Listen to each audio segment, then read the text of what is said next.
Hey, je vous retrouve dans une nouvelle vidéo à thème, comme j'avais fait la dernière fois sur le Summer Slasher Season. Sauf que là on est dans un thème back to school, comme vous aurez pu le voir, et plus précisément campus universitaire. Niveau timing, je me suis dit que c'était pas mal avec la rentrée qui a eu lieu, tout ça tout ça. Du coup, je vais faire comme la dernière fois, je vais lire des livres dans le thème du campus universitaire et regarder des films. J'ai pas trouvé de série et j'ai pas vraiment cherché de série d'ailleurs pour tout vous dire parce que je savais que j'aurais pas le temps de la visionner en entière, donc j'ai sélectionné des livres et des films. Voilà, donc je vais vous les présenter tout de suite. Je le redis, mais c'est pas un challenge que je me mets, c'est juste histoire de découvrir des trucs dans un thème en particulier, voilà. Et ça m'avait beaucoup plu la dernière fois, donc je savais que j'allais refaire ce type de vidéo. Alors pour ce qui est des livres, j'en ai un que j'ai déjà commencé, donc je vais l'inclure dedans parce qu'il est dans le thème, mais j'en suis déjà à presque la moitié, donc il sera fini de toute façon. Je pourrais vous le présenter dans cette vidéo. C'est le tome 3 de Campus Drivers de C.S. Quill. J'avais bien aimé les deux premiers tomes, mais sans plus. C'était pas des lectures exceptionnelles, mais j'avais quand même passé un bon moment, et puis c'était chouette à lire. Donc je me suis dit, on va continuer le troisième, et là du coup je suis en plein dans la bonne période par rapport à ma vidéo. Je vais pas vous résumer le tome 3, mais je vais vous lire le résumé du tome 1. L'année universitaire qui débute promet d'être radieuse pour Lane O'Neill. Campus Drivers, l'application qu'il a fondée avec ses meilleurs amis cartonne. Le concept est simple, jouer les taxis pour étudiants, au volant de voitures de collection. Les filles en raffolent et les 4 chauffeurs ont à cœur de ne jamais décevoir leur clientèle. Lane n'a qu'un seul défaut aux yeux de la gente féminine, il ne s'attache pas, jamais. Dès qu'il pousse la porte de chez lui, il aspire à ce qu'on lui fiche la paix. Alors comment se retrouve-t-il à héberger Lois Hogan, la fille que son voisin vient de larguer? Voilà, donc ça c'est le premier tome. J'en suis au 3 et je vous ferai un bref résumé du troisième quand même quand je vous ferai la review. Ensuite j'aimerais lire le tome 1 de Off Campus qui est The Deal de Elle Kennedy. Je n'ai jamais lu cette série et pourtant elle est très très connue. C'est l'occasion que j'ai envie de vous dire. Alors de quoi ça parle? Anna est une très bonne élève et elle a un don incroyable pour le chant, mais quand il s'agit d'hommes et de séduction, elle perd tous ses moyens. Garrett est la star de l'équipe de hockey de l'université, mais ses résultats scolaires ne sont pas à la hauteur et il risque de perdre sa place dans l'équipe. Ils vont passer un drôle d'accord, de deal, n'est-ce pas? Elle lui donne des cours et il l'aide à séduire le quarterback de l'équipe de football. Cet arrangement original va-t-il changer leur vie? Probablement. Je sais plus combien il y a de tomes. Là, on va se contenter du tome 1, parce que faut pas déconner, je n'aurai pas le temps de tout lire. Je suis assez lente au niveau lecture, on l'a compris je pense. Donc voilà, faut pas déconner. Et ensuite lui je pense que je vais le lire en audiobook parce que j'ai plus d'audiobook actuellement et j'en écoute toujours quand je conduis, donc quand je fais des trajets en voiture, du coup ce sera l'occasion. C'est Love and Lies on Campus de Emma Green. J'avais déjà lu un Emma Green que je n'avais pas aimé, mais ça ne veut rien dire, ça ne veut rien dire. Faut pas s'arrêter à un livre je trouve ça un peu bête. Donc je redonne une chance à Emma Green. Oh Emma Green, vu qu'elles sont deux. Alors cette histoire, de quoi ça parle? Je vous lis les résumés à chaque fois parce que j'ai pas envie de patauger pour essayer de vous raconter une histoire que je n'ai pas lue, en fait. Vous voyez ce que je veux dire? J'ai pas envie de faire genre que je vous raconte une histoire alors que je sais pas de quoi ça parle. Concrètement, je connais juste le résumé, donc autant vous lire le résumé. À la fac de San Diego, depuis 4 ans, Arlo Sheridan est chez lui. Ici, il respire vraiment. Enfin, il respirait jusqu'à ce que Baby Tilly, entre guillemets, c'est écrit, ait l'âge de les rejoindre sur le campus Colin et lui. Colin, c'est la grande sœur de Tilly et la meilleure amie d'Arlo. Ces deux-là sont liés par un truc indéfinissable et rien ni personne ne pourra passer avant leur amitié. Mais la petite sœur intouchable n'a plus rien d'un bébé et son arrivée pourrait même tout changer. Arlo a été chargé de veiller sur les sœurs Sinclair comme un grand frère parce que sur le campus de la San Diego State University, les dangers sont partout et surtout là où on ne les attend pas, peut-être même que le plus grand danger pour elles deux c'est lui. Ah! Damn! Ok. En vrai ça a l'air bien. Oui, sinon je l'aurais pas sélectionné. J'en ai sélectionné un autre, mais à l'heure qu'il est, il est pas encore sorti. Et là, il sort dans 2 jours, je crois, un truc comme ça. Et j'ai un peu peur que ça fasse un peu just pour la vidéo. Je vais quand même en parler, mais je me dis au pire, ça fera l'occasion de faire une autre édition plus tard. Bon, à l'heure où vous verrez la vidéo, il sera sorti, bien évidemment, mais moi, il est pas sorti actuellement. C'est Rebel University, le tome 1 Hot as Hell de Alicia Garnier et Alfreda Henry. J'avais vu pas mal de leurs teasers sur les réseaux sociaux, sur Instagram notamment. Et voilà, sur le coup j'étais là, ok, il fait grave partie du... Enfin, il est vachement dans le thème. Mais j'aurais peut-être pas le temps de le lire. Je voulais quand même vous en parler. On va quand même le mettre, on sait jamais. Alors, de quoi ça parle? Défenseur de l'équipe de hockey, les Grizzlies, Hunter Clark fait partie de l'élite de Rebel University. Rebel. Son prénom, comme celui de ses 3 colocs, est sur les lèvres, toutes les lèvres du campus. Pourtant, ce n'est pas la célébrité qui va lui faire perdre la tête, mais sa rencontre inattendue et explosive avec Harper. Qui est cette Harper? Non seulement elle est insensible à son charme, mais en plus elle ne semble pas l'apprécier, lui que tout le monde adore grâce à sa merveilleuse personnalité, quel culot. Ne lui en déplaise, Harper ne ressemble en rien aux filles qu'il a l'habitude de fréquenter. Une taille plus size qu'elle assume pleinement en la défendant sur ses réseaux sociaux consacrés au body positive. Les études de journalisme qui la passionnent, elle a clairement autre chose à faire que d'aduler un sportif comme Hunter, c'est bien. Mais un coup du sort va les obliger à passer beaucoup de temps ensemble. Hunter y voit l'occasion parfaite de lui montrer pourquoi tout le monde l'adore et qui sait, peut-être la faire craquer pour lui. On se doute qu'elle craquera pour lui. Mais tout l'intérêt est de savoir comment. Ça c'est moi qui les rajoute et c'est pas écrit dans le résumé, c'est moi qui ai parlé. Donc ça peut être chouette en vrai, ça peut être chouette. Voilà, j'aimerais bien avoir le temps, on verra. Et ensuite, pour ce qui est des films, j'ai mis un film d'abord que j'ai déjà vu, mais je l'ai vu il y a très longtemps, donc j'aimerais bien le revoir. Enfin, je l'ai en DVD, je l'ai vu plein de fois, je le connais très bien, mais ça fait tellement longtemps que je l'ai pas vu que j'aimerais bien le revoir, et il colle parfaitement dans le thème. Voilà, le thème là, c'est La Revanche d'une blonde. Voilà, ce film, j'aime trop ce film, il est trop bien. Sur une fille qui se voit larguée du jour au lendemain par son mec parce qu'il entre à Harvard dans une grande université et que il ne peut pas sortir avec une blonde qui a le stéréotype d'une blonde. Pour lui, une blonde c'est pas intelligent et tu ne peux pas t'afficher à côté d'une blonde quand toi tu veux devenir un grand avocat ou ce genre de truc, vous voyez. Et elle va prendre sa revanche en essayant d'entrer à Harvard. Voilà. Donc grave coup, j'aime trop ce film. Ensuite les deux autres films je ne les ai jamais vus donc ça fera l'occasion, ils sont tous les deux sur Netflix. Le premier c'est Miss Campus ou Sydney White, en fait je sais pas quel titre est le titre français, quel titre est le titre anglais. Miss Campus, Sydney White, je sais pas, on va dire Sydney White, je crois que c'est comme ça sur Netflix. Qui est un peu un remake de... Je vous fais pas les résumés des films là, je vous en parlerai quand je les aurai vus, mais je vous en parle brièvement. C'est un peu... C'est pas un remake mais c'est une inspiration, ils se sont inspirés de Blanche-Neige version campus.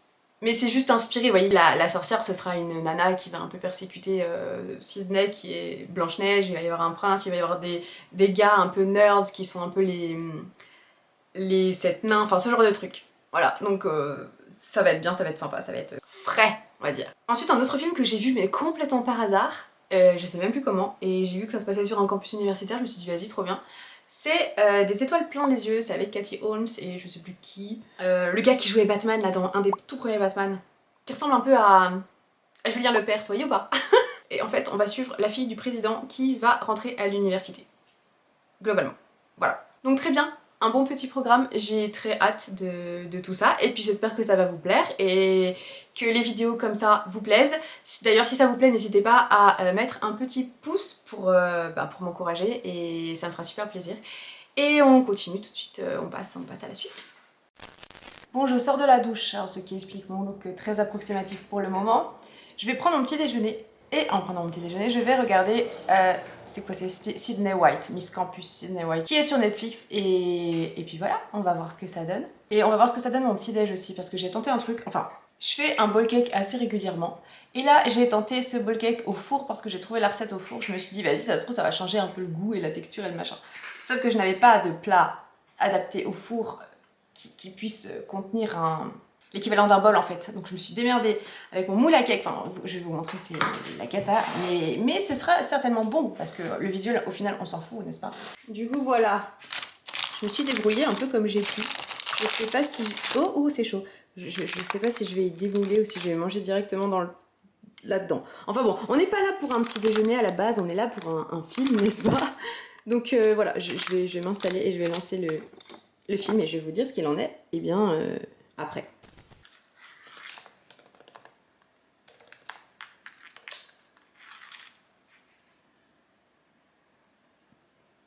Let me be your Greek guide.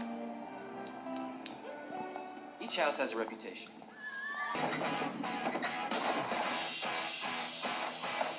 Percent. Lovely dreams, just as lovely as you are. Ça là, ça pue le bizutage ça. Ça, non mais il faut pas dormir, ne dormez pas, non, non, non, non, non.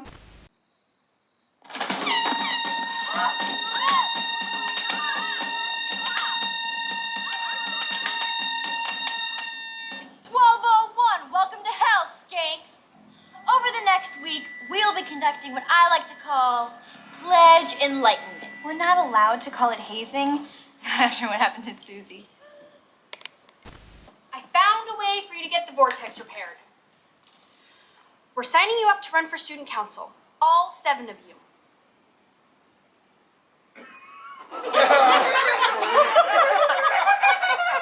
Very funny, Cindy. Next you'll tell us Admiral Adamas is Cylon.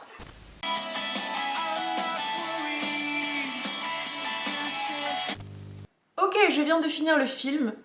C'était chouette. C'était vraiment chouette, j'ai bien aimé. Bon, c'est un peu dans son jus, comme on dit, c'est-à-dire qu'il est de 2007, donc forcément, c'est à la mode des années 2000, quoi. Mais personnellement, j'aime bien cette vibe un peu années 2000 qu'on avait. Enfin bon, voilà. Je suis très nostalgique de l'époque, de toute façon, que ce soit les années 80, 90, 2000. Tout ce package-là, même si ça n'a rien à voir, c'est très différent. Les 3 époques sont très différentes les unes des autres, mais bon, bref. Dans cette histoire, on suit Sydney White, qui est une jeune fille qui, en fait, rentre à l'université.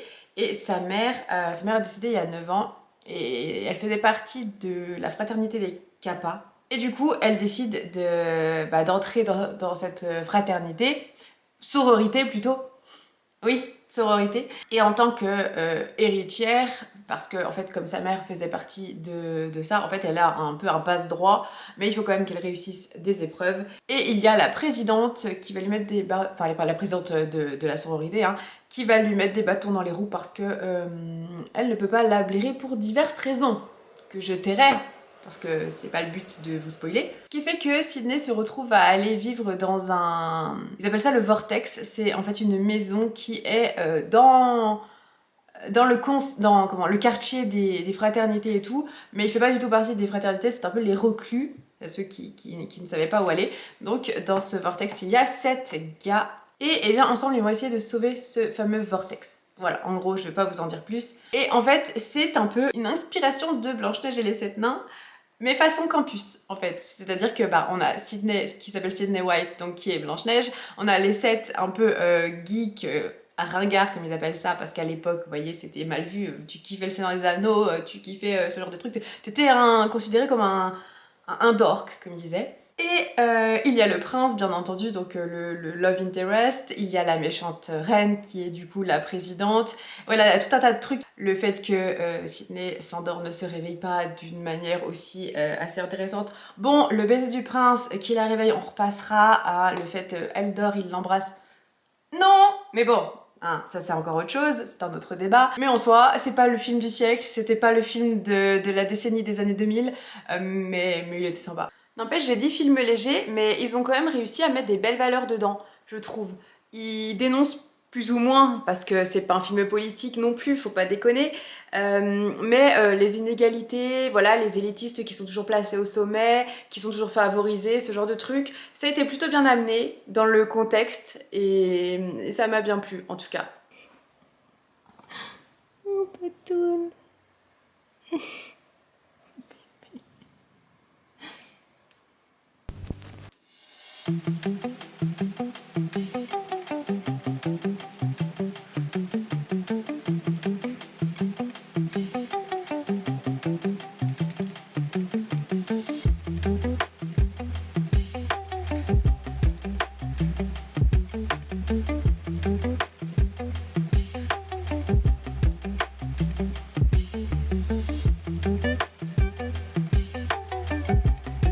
Bienvenue chez Audible.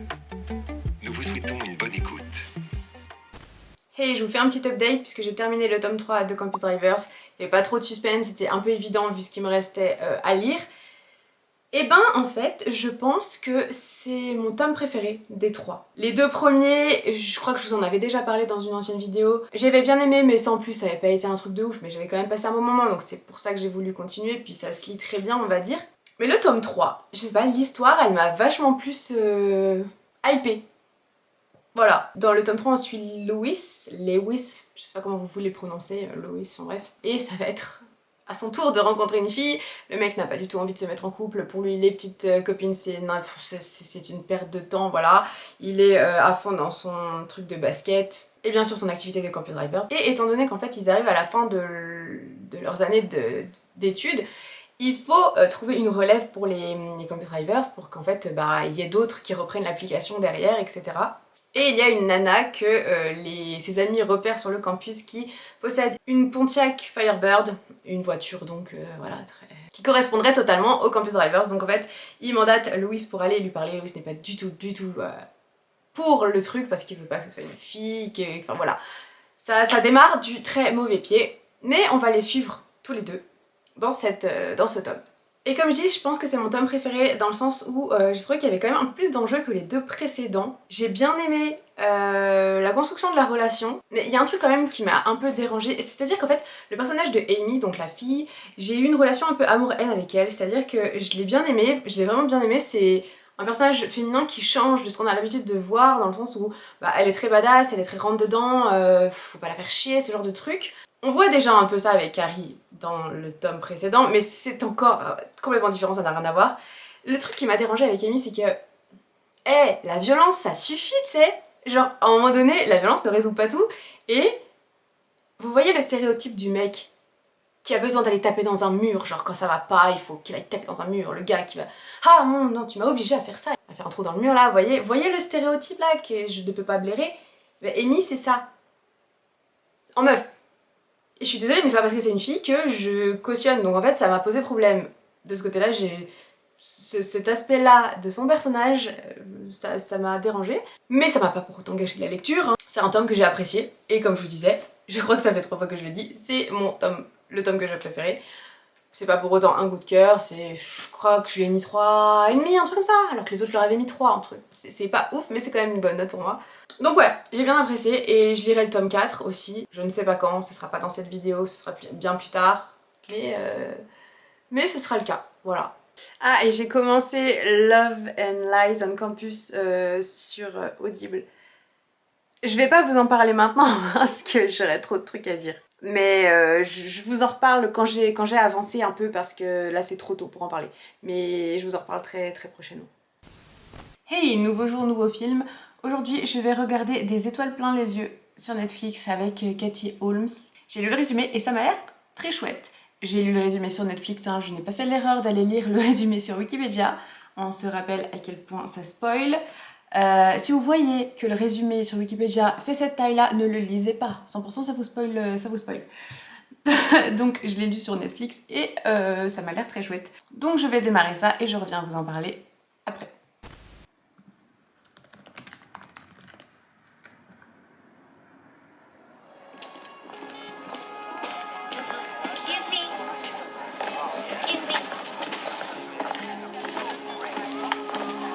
I wanted to thank you for rescuing me in there. Who's left?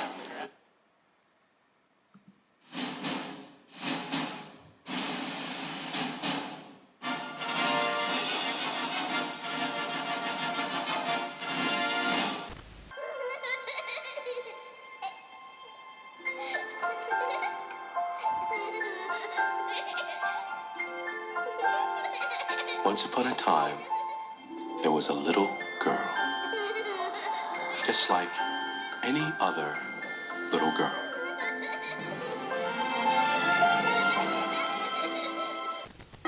That's right. She became a teenager. But eventually she made it through. And as she blossomed, she became more comfortable with herself. Hé, la maman de Blair. This is not what I dreamed of. Oh, we know, honey. Next life. Oh God, please no mail to the chief. Game time.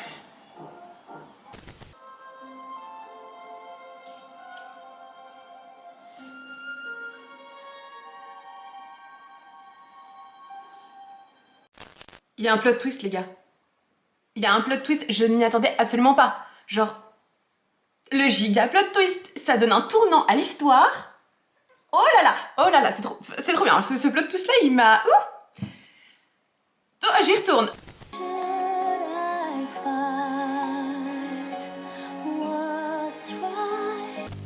Ok, j'ai terminé le film. Il était vraiment bien. J'ai vraiment beaucoup aimé. Alors, j'allais dire, je vais pas comparer avec Sydney White, mais je vais comparer avec Sydney White. J'ai préféré celui-là parce qu'en fait, on va dire que Sydney White, c'est un peu plus... C'est pas une parodie, mais c'est un peu plus... Comment dire? Dans le même genre de film que American Pie, le cul en moins, mais c'est-à-dire que voilà, c'est un truc très léger, que tu vas pas forcément... Je sais pas comment le dire, mais peut-être que vous comprenez si je dis ça, mais par exemple, c'est comme si... on comparait American Pie et Cruel Intentions. C'est le même genre, entre guillemets, je mets bien des guillemets, mais j'arrive pas à vous trouver d'éléments de comparaison autres que celui-ci. En fait, c'est comme si là, finalement, Sydney White, c'était American Pie, et Des étoiles plein les yeux, c'était Cruel Intentions. Je sais pas si ma comparaison a vraiment du sens, mais peut-être que vous arrivez à comprendre ce que je veux dire. Ah, mon éternel problème. Mes idées sont dans ma tête, mais je n'arrive pas à les retranscrire. Tout ça pour dire que j'ai beaucoup aimé ce film. Et alors, je m'en suis pas remise de ce plot twist, genre, c'est-à-dire qu'en fait, après vous avoir fait le petit bout de vidéo que je vous ai fait, j'ai rembobiné, j'ai remis, pardon, je parle encore comme si j'étais à l'ère des cassettes vidéo, j'ai remis le passage et j'étais là. Bon, hein. Mis à part ça, si vous ne l'avez jamais vu, franchement, je vous le conseille parce qu'il était très sympa. Je suis en train de me poser la question, mais je crois que c'est le premier film que je vois avec Katie Holmes en fait. Je n'ai jamais regardé Dawson, donc en fait, c'est peut-être bien possible que c'est la première fois que je la vois jouer. Donc là, c'est pareil, il date de quand ? 2004. Donc voilà, c'est pareil. De toute façon, perso, je trouve que les films de ces années-là, les films que ce soit lycée ou université, je trouve qu'ils étaient tellement bien. Alors je pense que c'est peut-être la nostalgique en moi qui parle, hein, mais c'était un très bon film.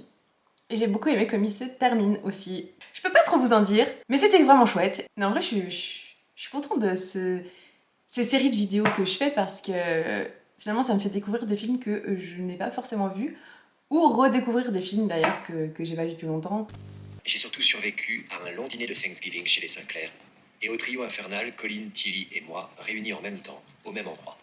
Exploit absolu. J'ai même réussi à affronter la fille que je veux.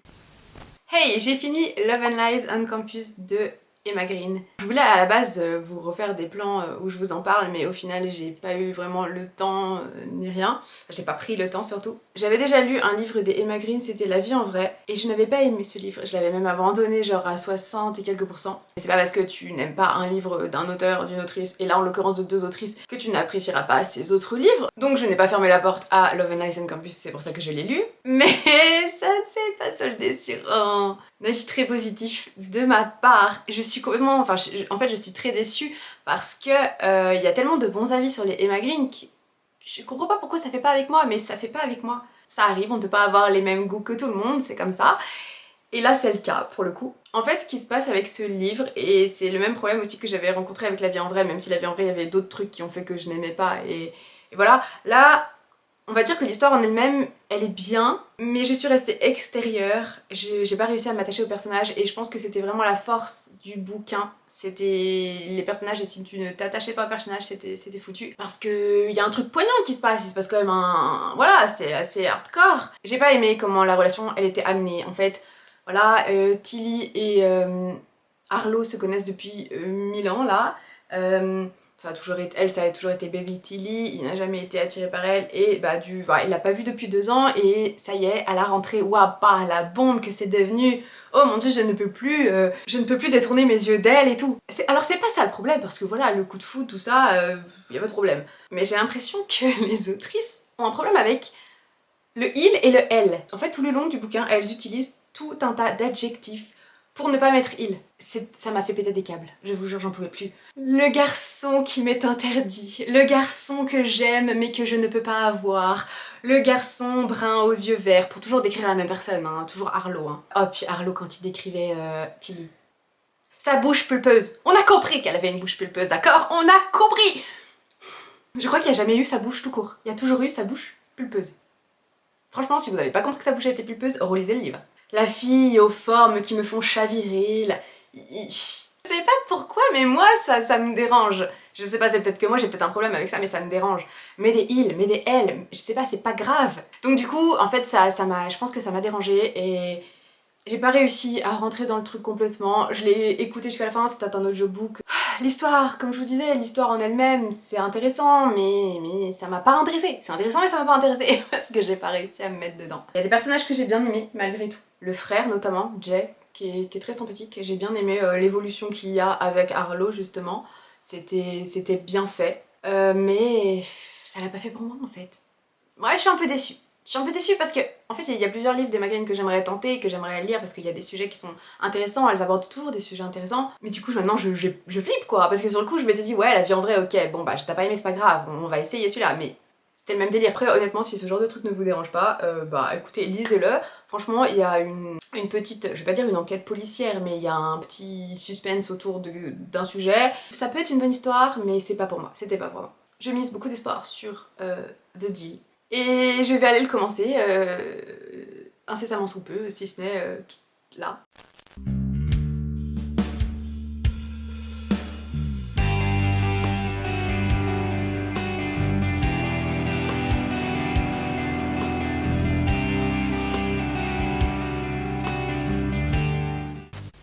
Bon les amis, il est actuellement 6h moins le quart. Mon copain vient de partir pour le travail et je n'arrive pas à me rendormir. D'habitude, j'y arrive relativement bien. Mais là aujourd'hui, je sais pas si c'est le fait que j'ai mes règles, du coup j'avais un peu mal au ventre, enfin bref, j'arrive pas à m'endormir. Donc, je vais mettre ce temps à profit. Plutôt que de tourner dans mon lit à ne rien faire, à essayer de trouver le sommeil, et ben, je vais tranquillement avancer dans The Deal.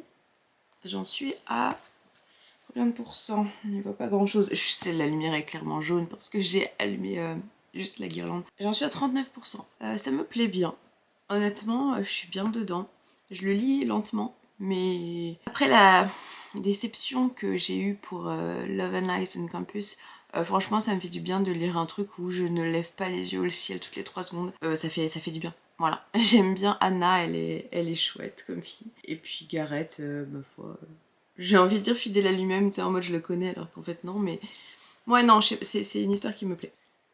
Je vous tiens informé, de toute manière. Je me suis arrêtée. Oh, en plus, je me suis arrêtée à un moment. Je sais même pas comment j'ai pu m'arrêter là-dessus. Je crois que j'ai pas eu le choix, j'ai dû partir.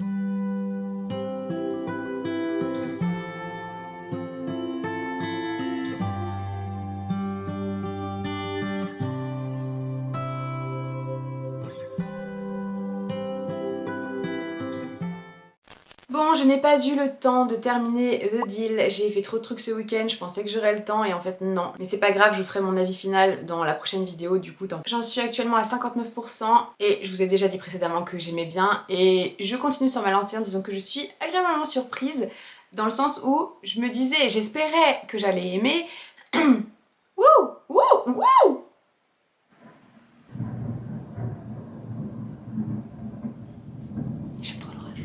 Bah, je sais plus ce que je disais. Oui, je suis agréablement surprise, en fait je m'attendais à ce qu'il y ait bien plus de clichés, bien plus de choses obvious, enfin il y en a bien entendu, il y en a évidemment, mais je veux dire, ça m'a pas gênée pour autant. Et du coup, à moins que les 40 derniers pourcents basculent tout, je pense que du coup c'est peut-être celui que j'ai préféré des 3. Je ne sais pas, je vous dirai ça là quand je l'aurai lu, quand je l'aurai terminé. Mais j'ai fait quand même mieux que la dernière fois, parce que la dernière fois j'avais réussi à lire qu'un seul livre. Là, on en est quand même à 2,5. C'est pas mal, peut-être que la prochaine fois je réussirai à en lire encore plus. En tout cas, encore une fois, j'ai adoré tourner ce type de vidéo. N'hésitez pas à me dire si ça vous plaît, si le format vous plaît. N'hésitez pas à liker, à commenter, je réponds à tous les commentaires. Et je vous dis à très bientôt dans une prochaine vidéo.